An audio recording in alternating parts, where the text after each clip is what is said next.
Hey guys, I'm back here at the sawmill again. Like I was saying the last time, I ended up having some issues with the blade wanting to dive a little bit. I think that was a lot of things contributed to this. One of them was the blade came off, and as you can see, a couple of the teeth were bent or chipped, like this one right here. I'm sure that had a lot to do with it, but just to make sure, I'm gonna put some new blade guides on this thing. This right here is what I had going on before. It was basically a piece of pipe that I pressed some bearings into, and a little back bearing on the back that the blade rides on. I guess there's a reason why a lot of people don't run a design like this. And I only have one on the top. Well, this one I'm gonna go back with something I machined out so that I know it's perfectly straight. Press bearings into it. Got a nice little lip on the back, or a shoulder, whatever you like to call it, to ride on the back of the blade instead of the little bearing on the back. And I'm also going to put one up underneath the blade as well. It will primarily ride on this top roller, and one on the bottom and just sit there and catch it in case it starts to dive.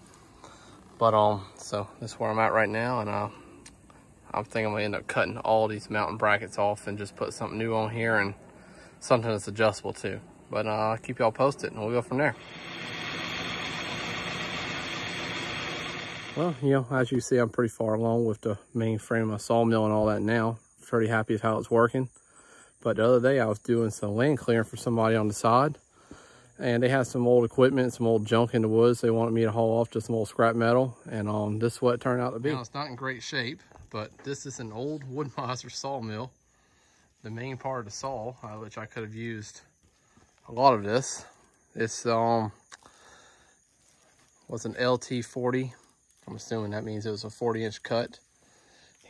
All the wheels are still here, in good shape. Could have used those. And this one, I'm assuming, was gas at one point because of the fact it's got a battery box down at the bottom with some terminals on it. But now it has a 20 horsepower, 3-phase Westinghouse motor that, by the looks of it, somebody added onto it at some point along its time. But yeah, there might be some parts off of this I can still use, and if not, this might be parts for a future sawmill I build. Who knows? So here's my new blade guide, everybody. As you see, I had to scoot it over just a little bit because it's a little bit thicker. Made a whole new sliding part to go across the top instead of sliding down the bottom like the old one. I got a ball bearings on the top and bottom that it rides on. That way it moves nice and smooth, and it's pretty snug. My new machined wheels with a little bronze, just kind of an emergency roller on the bottom. It won't actually touch one on the bottom unless it goes to dive. Got them where you can grease them from the back. They got bearings pressed into the top ones, and I think it's gonna do a little better. Got a brand new blade on it, about to give it a try.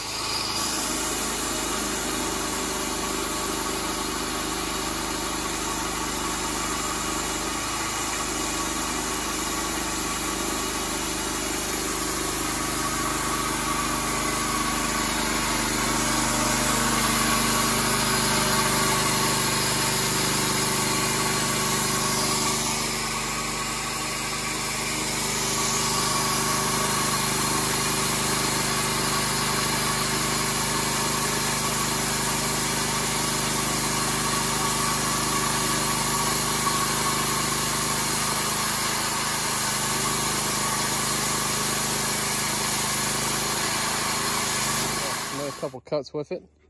Very pleased with how it turned out. As you see, you really can't ask for much straighter than that. It was a drastic improvement over the last one.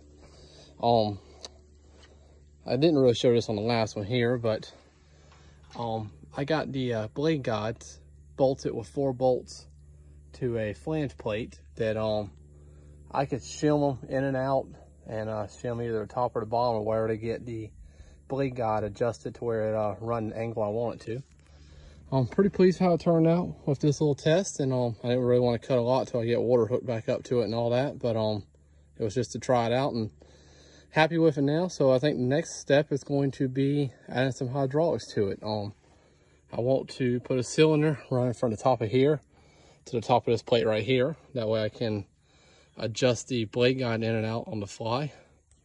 I want to put a hydraulic motor up here at the top of the sprocket where I can adjust the height of it up and down. And I also want to put a hydraulic chain and motor going down the length of it. Just a little update on what else I've done. Like y'all seen the last time, I had the blade guide done right here, but since then I have added these rubber covers right here to just cover up the main part of the blade, help dampen the blade if it was come off. They just held on by pins, just a little tractor pin right there. It's just a thick piece of rubber belt. I've added my water system here to go to the water. Just a little valve going from the water hose down tubing and a little flex tubing on the end going to what spritz on the blade. And I have put 4 pipes right here where I can put a screw jack down the side. I have 4 down each side, and so 8 total, and just to help level it up, and it really makes it a lot more stable. And I have it here leveled up and all greased and about to cut some wood. This is what I'm milling. These are green or CCA treated power poles. These are transmission poles. That's why they have all this bird wire around them. And it's really not that big of a deal to get a good pair of fencing pliers like that. Don't take all that long to pull the staples out of it. Make sure there's no staples or nails anywhere in it. And I kind of know where to look for as far as where the staples and all that are and where the bolts and all that would be. It's not that hard to find them.